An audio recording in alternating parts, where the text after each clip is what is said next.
Sitamarhi police को मिली बड़ी सफलता। महज 24 घंटे के भीतर पुलिस ने रामबाबू राय हत्याकांड का सफलतापूर्वक खुलासा कर लिया है। इस मामले में पुलिस ने 3 अपराधियों को गिरफ्तार कर जेल भेज दिया है। क्या कुछ कहते हैं सीतामढ़ी एसपी अमित रंजन, आइए सुनते हैं।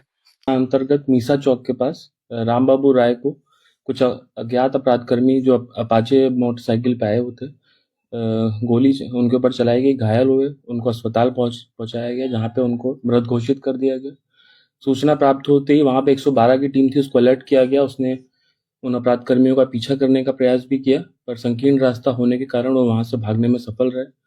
उसके बाद इस कांड में जो है एसडीपीओ और मैं स्वयं वहां पे गया और एफएसएल की टीम गई, वहां पे साक्ष्य एकत्रित किए, खोखे वगैरह वहां से बरामद किए गए, सीसीटीवी जो है उसको हम लोगों ने खंगाला। उसके आधार पर जो है, और एक प्राथमिकी अभियुक्त है मनीष सिंह, उसको हम लोग ने पूछताछ के लिए उठाया। पूछताछ के क्रम में उसके मोबाइल से जो है हम लोग को साक्ष्य बरामद हुए, जिसमें अन्य जो ग्रुप में सदस्य थे उनके बारे में पता चला। फिर वहां से हम लोगों ने लखिंदर कुमार और चंदन यादव के यहाँ रेड करी।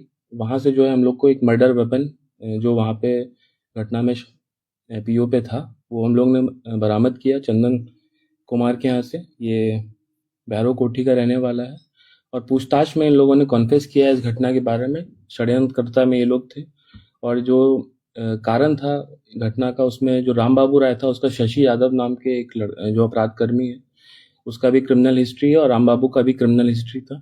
दोनों में आपसी रंजिश थी, उसको लेके ये घटना घटित हुई है। और इसमें 3 लोगों को हम लोग ने अरेस्ट किया है। मनीष सिंह, ये सुरसन थाना क्षेत्र का रहने वाला है। लखिंदर कुमार, ये बरियारपुर का रहने वाला है। और एक चंदन कुमार, भैरवकोठी वार्ड, सीतामढ़ी का रहने वाला है। तो ये तीनों ने कॉन्फेस किया है इस घटना में अपनी संलिप्तता को, और जो बागी अभियुक्त हैं उसकी हम लोग छापेमारी कर रहे हैं और जल्द से जल्द उनको भी गिरफ्तार कर लिया जाएगा। घटना में प्रयुक्त जो पिस्टल था, देसी पिस्टल, उसको बरामद किया गया और इनके जो मोबाइल्स थे उसमें साक्ष्य मिले हैं, हम लोग को चैट्स मिली हैं आपस में, और ये सब चीज़ों को मैं एफएसएल से उसकी पुष्टि भी करवाएंगे।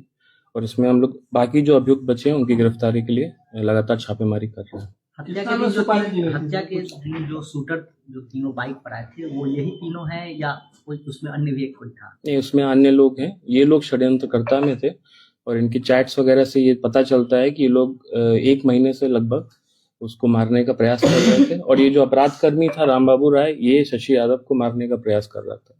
दोनों में आपसी दुश्मनी है, वही कारण है इसका। इसमें सुपारी किलिंग का कोई एंगल नहीं है।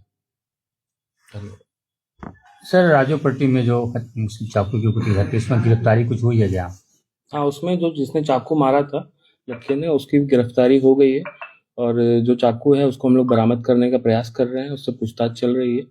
और दोनों आपस में दोस्त थे और किसी कारणवश उसने चाकू चला दिया और उसके बाद उसी ने उसको हॉस्पिटल भी पहुंचाया, वहां उसको मृत घोषित कर दिया गया। अभियुक्त को गिरफ्तार कर लिया गया, पूछताछ हम लोग कर रहे हैं कारण क्या था, और जो चाकू है उसको बरामद करने का प्रयास भी कर रहे हैं।